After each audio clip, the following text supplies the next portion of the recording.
2024년 6월 1일 기출문제 이론시험 문제를 풀어보도록 하겠습니다. 자, 1번. 다음은 계정의 기록 방법에 대한 설명이다.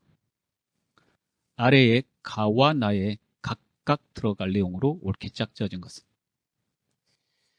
자, 부채의 감소는 가에 기록한다. 수익의 증가는 나에 기록한다. 부채의 감소 차변에 기록하죠. 부채의 증가가 대변이니까 수익의 증가 대변에 기록하잖아요. 이거 거래의 8요소 숙지하시면 되죠. 이거 알아야 회계 처리하잖아요. 정답은 3번이 되겠습니다. 2번. 다음은 한국상점의 현금 관련 자료이다. 아래의 가에 들어갈 계정 과목으로 옳은 것은. 장부가 현금 과부족 장부입니다. 자, 1월 30일 여기 보이고 있고, 그 다음에 7월 1일은 장부에 보이고 있고, 여기 설명은 없네요. 그 다음에 12월 30일 이렇게 운이 밝혀지지 않았다라고 되어 있고, 그러면 순서대로 회계 처리가 필요해요. 30일 장부상 현금 잔액은 40이고 실제 현금 잔액은 50이니까 10만 원 더 많죠. 그러면 장부가 지금 10만 원 적으니까 차변의 현금에서 현금에다 10만 원 증가시키고, 그러면 이제 실제하고 딱 맞게 돼요. 현금 과부 조건에서 현금 과부족 장부에다가 10만 원 남았다라고 써놔야 되겠죠. 현금 과부족. 그래서 현금 과잉 시에는 이렇게 대변이 적습니다. 그래서 이거 대변에 이렇게 적은 거지. 이거 T 계정으로 적을 때는 현금 과부족 장부 대변에 있는 금액을 그대로 쓰고, 이거 10만 원 현금 과부족 뭐냐 그러니까 현금 들어온 거다라고 해서 이렇게 상대 맞은편에 있는 그 이름을 써주는 거죠. 그래서 이렇게 써준 거예요. 그 다음 7월 1일 이자 수익 7만 원 돼 있는 걸 봐서 7월 1일 현금 과부족 계정 차변에 있잖아요. 이자 수익이. 그럼 현금 과부족 이렇게 회계 처리는 이렇게 됐겠죠. 7만 원. 그러니까 이렇게 차변에 적었을 거 아니에요. 차변에 이렇게 대변에 있는 거 대변에 적잖아요. 그리고 이제 맞은편에 이름 쓰는 거니까 이제 맞은편에 이름이 이자 수익 이렇게. 즉 10만 원 중에 7만 원은 운이 밝혀진 거예요. 7월 1일에 그 이자 받은 거였다 이거죠. 그럼 나머지는 이제 3만 원 남았는데요. 3만 원은 이제 결산일이 됐나 봐요. 12월 31일. 원인이 밝혀지지 않았대요. 현금 과부족은 미결산 계정이므로 원인이 밝혀지지 않으면 보고서에 표시할 수 없거든요. 그래서 그 계정을 없애야 돼요. 남는 경우에는 없앨 때 현금 과부족 써주고 3만 원 남은 거니까 어떤 계정으로 대체하냐면 자비익으로 대체합니다. 자비익 3만 원 이렇게 자비익 3만 원 되겠죠. 그러면 가에 들어갈 거는 이 날짜가 12월 31일이 되겠고 여기가 자비익이 되겠죠. 현금 과부족 여기 차변에 있는 거니까 차변에 금액 쓰고 그 다음에 여기다 쓰실 때는 맞은편에 있는 거 써야 된다고 그랬죠. 현금 과부족 차변에 왜 썼느냐 그러니까 자비익이다 그래서 이렇게 써주니까 가번에 들어갈 게 자비익이 됩니다. 정답은 2번이 되겠습니다. 분기한 내용을 해당되는 계정으로 이렇게 전기할 때 해당되는 금액을 그 장부 그대로 차변이면 차변, 대변이면 대변 그대로 적고 그 다음에 거기다 글을 써놔야지 이해할 수 있는데 쓰실 때 맞은편에 있는 이름을 써주시는 겁니다. 자, 그 다음 거 보도록 하겠습니다. 자, 3번입니다. 다음 중 거래 결과로 인식할 비용의 분류가 나머지와 다른 것은. 계정 과목 써보면 금방 풀 수 있을 것 같습니다. 보기 1번 영업부 사원의 당월분 급여 200만 원을 현금으로 지급하다. 비용 물어봤으니까 급여가 되겠죠. 판매비와 관리비입니다. 화재로 인하여 창고에 보관하던 상품 50만 원이 소실되다. 이거 재손실이에요. 재손실. 화재를 재로 봄으로 재손실 이건 영업의 비용이죠. 영업 외 활동에서 발생된 거니까. 이건 영업비용이고 영업비용의 급여, 영업비용의 판매비와 관리비입니다. 그 다음에 사무실 건물에 대한 월세는 이제 임차료죠. 얘도 급여하고 똑같이 영업비용의 판매비와 관리비고, 그 다음에 종업원 단합을 위해서 체육대회 행사했다 그러면 이거 복리후생비죠. 얘도 똑같은 애예요. 영업비용 중에서 판매비와 관리비. 그러면 나머지와 다른 거는 2번이 되겠습니다. 4번. 다음의 자료를 이용하여 계산한 단기 중 외상으로 매출한 금액, N으로 하기 전에 금액은 얼마인가? 이렇게 물어보고 있습니다. 그 제시된 거는 외상매출금 기초잔액, 외상매출금 단기 회수액, 그 다음에 외상매출금 중 N우리액, 그 다음에 외상매출금 기말잔액 이렇게 돼 있네요. 그럼 이거 구할 때 우리가 이런 거 딱 생각나야 되는데, 외상매출금 장부를 볼 수 있느냐 이거잖아요.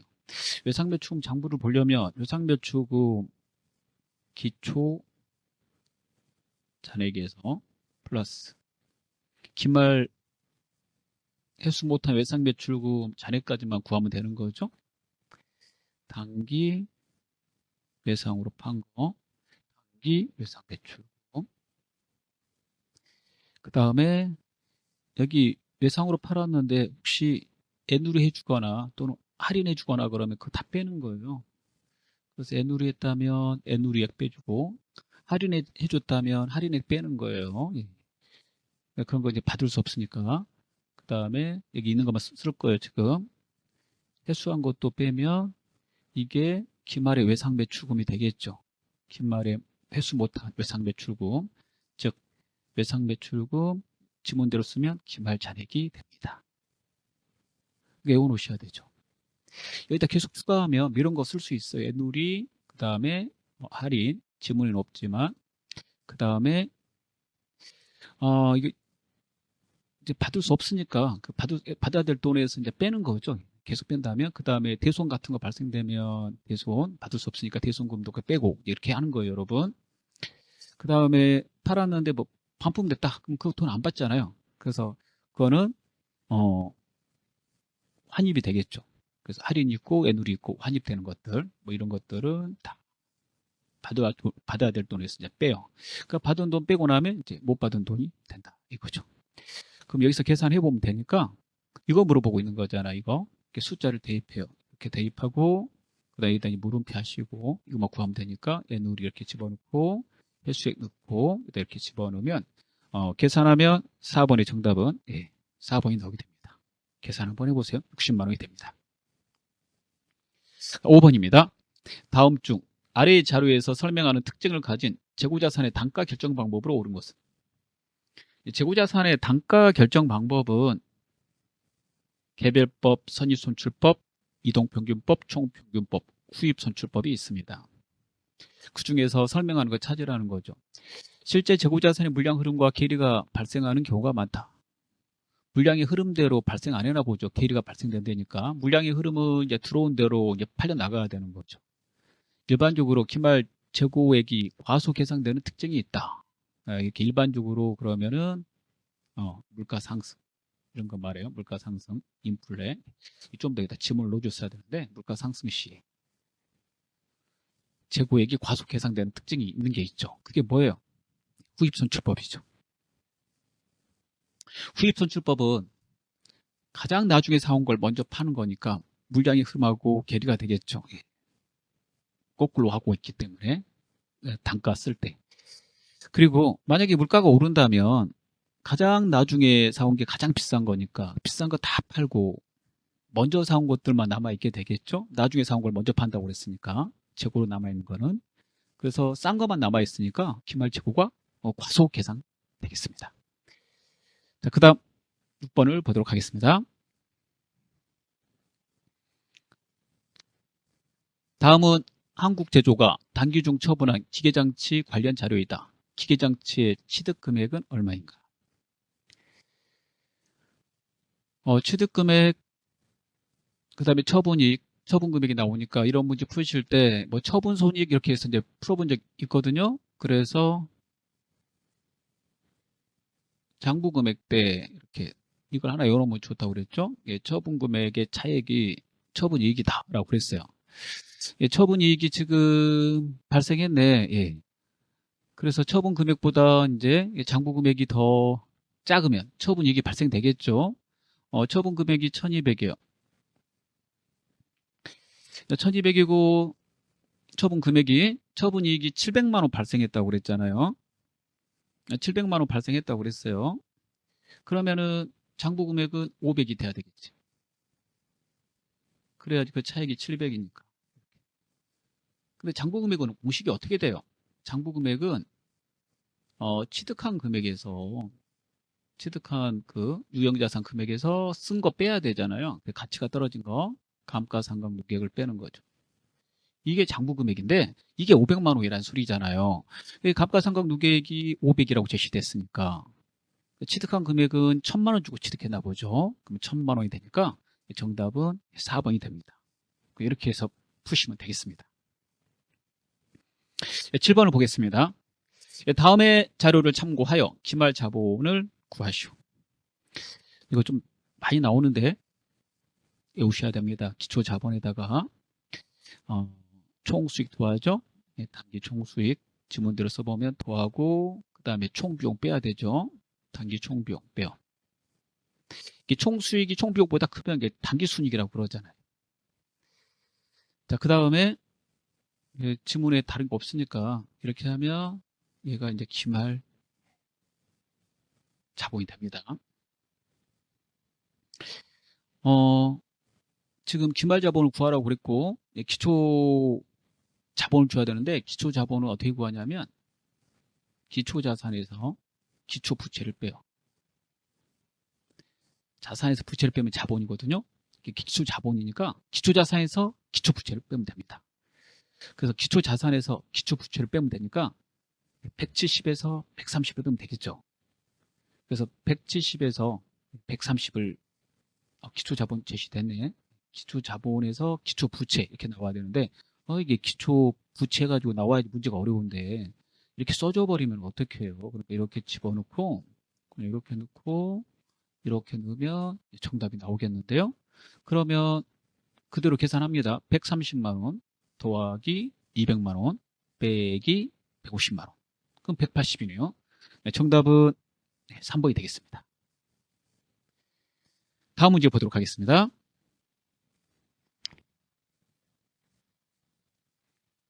8번입니다. 다음 중 손익의 이연을 처리하기 위해 사용하는 계정 과목을 모두 고른 것은? 이연이라는 말은 다음 연도로 넘기는 걸 말하죠. 그 손익의 이연이니까 두 개가 있어요. 첫 번째 수익을 넘기는 거, 수익의 이연. 수익의 이연. 올해 받은 수익 중에서 다음 연도 이후의 수익일 때, 그 다음에 비용의 이연.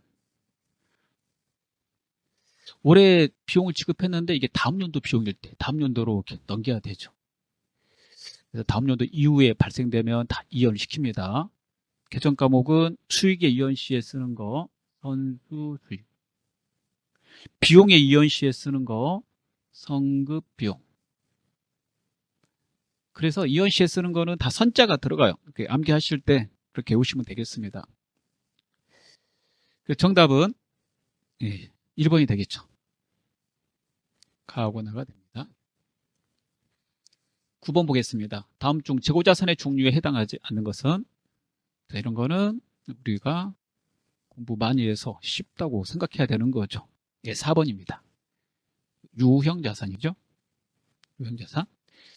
유형자산의 계정 과목 쭉 한번 정리하시고 재고자산도 계정 과목 정리해 주시는 게 좋겠습니다.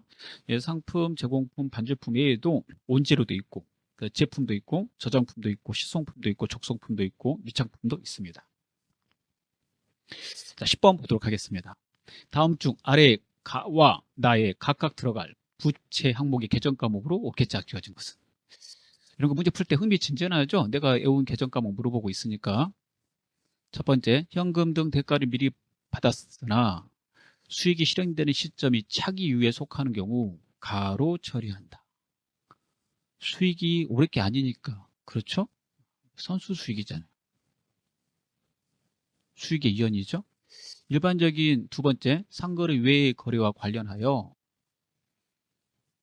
발생한 현금 수령액 중 임시로 보관하였다가 제3자에게 다시 지급하는 경우, 보관했다가 지급한다. 이 수금이죠. 잠깐 가지고 있는다라는 뜻이니까 온천징수한 금액들이 여기에 속하죠. 정답은 2번이 되겠습니다. 11번 보겠습니다. 다음 중 회계상 거래에 해당하는 것은?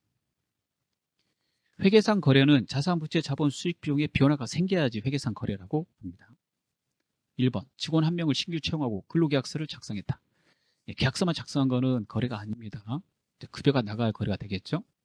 그다음에 매장 임차료를 종전 대비 5% 인상하기로 임대인과 구두로 협의했다. 구두로 협의했기 때문에 아직 인상분에 대해서 지급하거나 그러지 않았죠. 그래서 거래가 아닙니다.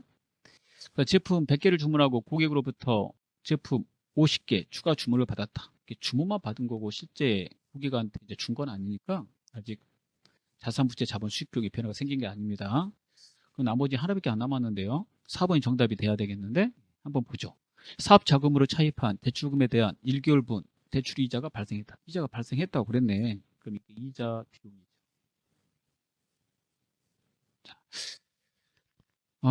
종업원 채용이라든가 주문, 그 다음에 담보로 우리가 대출 받을 때 담보로 제공하는 물건이라든가, 그 다음에 계약한 거, 구두로 약속한 거 이런 것들은 회계상의 거래에 해당이 되지 않습니다. 다음 문제 보도록 하겠습니다. 13번입니다. 다음 중 12번부터 봐야죠. 12번입니다. 다음 중 아래의 회계 처리에 대한 설명으로 가장 적절한 것은? 현금, 외상배출금. 외상배출금 현금으로 받았다는 얘기잖아요.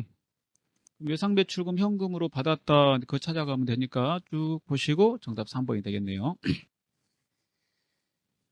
자, 1번은 상품을 판매하고 현금을 수령했다. 그럼 이거 현금, 계정가 뭐 적어볼게요. 상품을 팔았으니까 상품, 매출 이렇게 되는 거죠. 2번은 지난달에 판매한 상품이 환불되어 현금 10,000원을 환불하였다라고 그랬으니까 판 물건 10,000원 환불해 줬다는 거죠. 그러면 매출했는데 다시 돌아왔다니까 매출 환입, 그 다음에 현금 이렇게 되겠고, 그 다음에 3번은 정답이고, 4번 상품을 판매하고 대금 10,000원을 다음 달에 받기로 하였다 그랬으니까 상품 팔고 못 받았으니까 외상 매출금, 그 다음에 상품 매출 이렇게 처리하는 거죠. 13번 보겠습니다. 다음 중 일반 기업 회계 기준에서 규정하고 있는 재무제표의 종류로 올바르지 않는 것은? 재무제표의 종류 5개 우셔야 돼요. 재무상태표, 손익계산서, 현금흐름표, 자본변동표, 주석 이렇게 재무상태표, 손익계산서, 현금흐름표, 자본변동표, 주석. 그래서 13번의 정답은 시산표가 되겠습니다. 자, 14번, 15번 보도록 하겠습니다. 14번 주식회사 서울은 직접 판매와 수탁자를 통한 이탁 판매도 하고 있다. 기말 현재 재고자산의 현황이 아래와 같을 때 기말 재고자산 금액은 얼마인가? 대신 팔아주는 사람은 이제 수탁자라고 그래요. 대신 팔아주면 우리가 이제 수수료 주고 그렇게 해서 매출을 올리는 거죠. 자, 그런 경우에 우리가 물건을 수탁자 창고로 이렇게 이제 넘겨줘요. 수탁자가 딱 받아서 창고에다 놓겠죠. 그거 수탁자가 팔기 전까지는 우리 겁니다, 여러분. 수탁자가 판 날 그 재고자산에서 빼는 거예요. 수탁자한테 준 수수료는 재고자산하고 관계없죠. 판관비 처리하시는 거고, 그래서 비용 처리하는 겁니다. 자, 그러면 우리 거 재고자산 구해보도록 하겠습니다. 자, 우리 창고에 있는 거는 당연히 둬야 되겠죠. 플러스. 그 다음에 수탁자에게 이탁 판매를 요청하여 수탁자 창고에 보관 중인 재고자산 금액, 이게 우리 거예요. 우리 거란 말이야. 이거 우리 창고에는 없으니까 회계 처리할 때 적성품 이렇게 써놓는 거죠. 이게 만약에 상품이라면 첫 번째 건 상품이라고, 우리 창고에 있는 거는 상품이라고 써놓고 우리 창고에 없는 거는 우리 거다. 그러니까 재고자산 다른 이름 써야 되는데 적성품이라고 이렇게 써요. 즉 수탁자 보고 팔아달라고 실어서 보낸 상품 제품이라는 뜻이에요. 실을 적자거든요. 보낼 송자. 그 다음에 이게 팔아주면 수수료 주는 거는 이건 판관비예요. 재고자산하고 관계없어요. 그래서 50만 원, 10만 원 더하면 60만 원. 정답 4번이 되겠습니다. 자, 마지막 문제를 보도록 하겠습니다. 다음 자료를 이용하여 매출 총이익을 구하시오라고 되어 있네요. 자, 매출 총이익은 이제 공식을 한번 써볼게요. 그 매출액에서 매출 원가를 빼는 거죠. 매출액은 200이라고 되어 있네요. 200만 원. 매출 원가는 팔려나간 원가인데 매출 원가 자료가 없어요. 그 대신에 얘가 나와 있지. 이거 가지고 매출 원가 구할 수 있잖아. 기초에서 단기 매입을 빼고 기말을 빼면 팔려나간 거죠. 즉 이율돼서 넘어온 거, 작년에 못 팔아서 올해 사온 거 이렇게 더하는 거죠. 그래서 20만 원, 100만 원, 그리고 이제 팔고 남은 거 30. 이거 이제 빼야 되잖아요. 두 개 더해서 120에서 이제 30을 빼는 거예요. 그럼 90만 원어치 팔아. 재고자산 팔려 나간 원가는 90만 원. 이렇게 매출액에서 매출 원가 빼면 매출 총이익이라고 그래요. 그래서 200에서 이제 90을 빼게 되고, 그 다음에 급여 나간 거는 판관비예요. 판관비는 매출 총이익 구할 때 필요한 자료가 아니라 영업이익 구할 때 필요하잖아요. 이게 매출액에서 매출 원가 빼고 이제 판관비 빼면, 즉 판매비와 관리비 빼면 그때 영업이익이죠. 그래서 우리는 이제 200에서 90만 원만 빼시면 되고, 그럼 110이 되겠습니다. 자, 감사합니다.